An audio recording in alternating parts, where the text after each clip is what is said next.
Welcome to another video about leatherworking. Today we're going to show how to edge cut and burnish leather.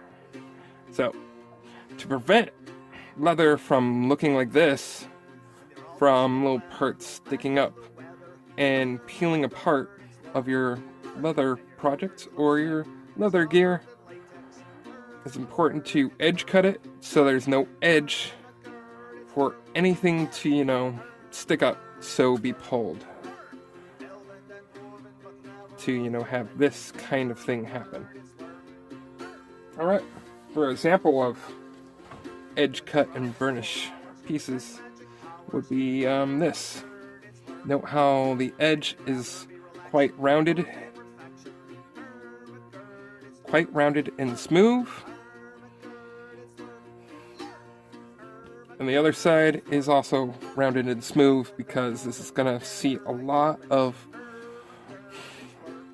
you could say, friction or traction, because this is going to be part of my chest piece of my future armor, where everything is just leading up to this project. Alright, now let's get to it. One of the tools you're going to need for this video is an edge cutter and some burnishers. Here's a prime example of how to edge cut your leather.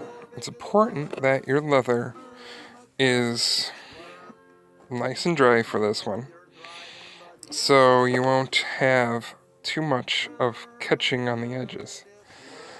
You gotta change your angle if you are catching or bunching up on you. Put it simply, the burnishing tool, you rub the wooden tool around the edges until it is nice and rounded. Like always, stay hydrated.